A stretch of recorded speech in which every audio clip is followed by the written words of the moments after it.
جس نے رب کے لیے جھکنا سیکھ لیا وہ علم والا ہے، کیونکہ علم کی پہچان عاجزی ہے، جاہل کی پہچان تکبر ہے۔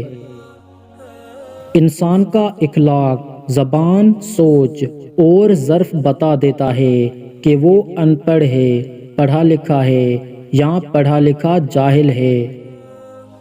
جہاں صرف جہالت ہی خوش رکھ سکتی ہو، وہاں عقل مند ہونا بے وقوفی ہے۔ ہر دوسرا شخص فتنوں کی زد میں ہے، پتہ نہیں علم بڑھ رہا ہے یا جہالت۔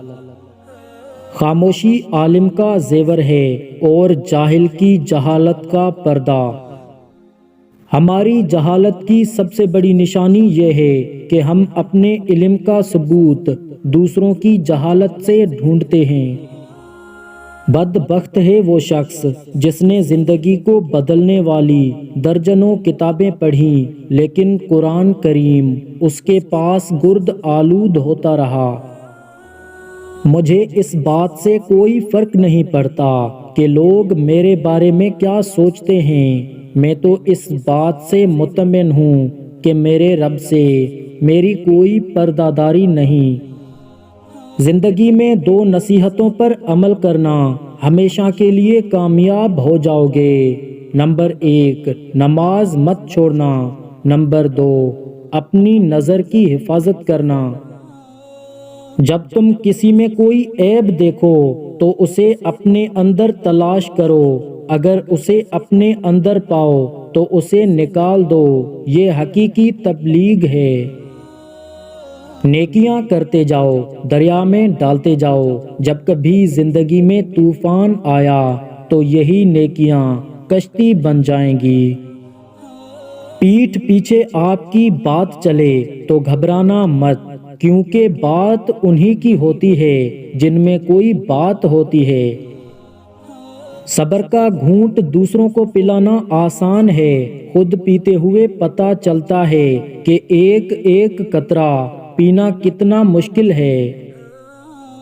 برداشت بزدلی نہیں بلکہ زندگی کا ایک اہم اصول ہے۔ جس دل میں قوت برداشت ہے وہ کبھی ہار نہیں سکتا۔ عزت کمانا چاہتے ہو تو جتنا تمہارے پاس ہے اس سے کم دکھاوا کرو، اور جتنا علم رکھتے ہو اتنا کم بولو۔ میرے اچھے وقت نے دنیا کو بتا دیا کہ میں کیسا ہوں، میرے برے وقت نے مجھے بتا دیا کہ دنیا کیسی ہے۔ بیہودہ سوال اور گھٹیا مذاق احمقوں کی تفریح اور جاہلوں کا ہنر ہے۔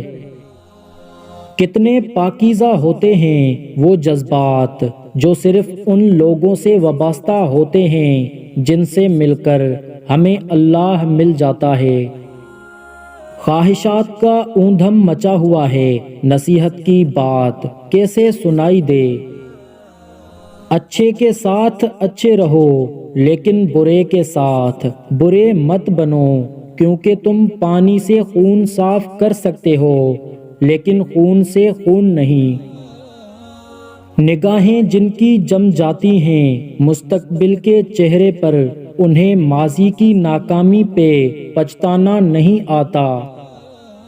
سیکھ نہیں پایا میں میٹھے جھوٹ کا ہنر، کڑوے سچ نے کئی لوگ چھین لیے مجھ سے۔ دوسروں کو خوش رکھنے اور دل میں جگہ بنانے کے لیے اپنی بہت سی عادتوں اور رویوں کی قربانی دینی پڑتی ہے۔ کسی کی حوصلہ شکنی مت کرو، ہو سکتا ہے وہ آخری امید لے کر چل رہا ہو۔ اگر حالات پر آپ کی گرفت مضبوط ہے تو زہر اگلنے والے بھی آپ کا کچھ نہیں بگاڑ سکتے۔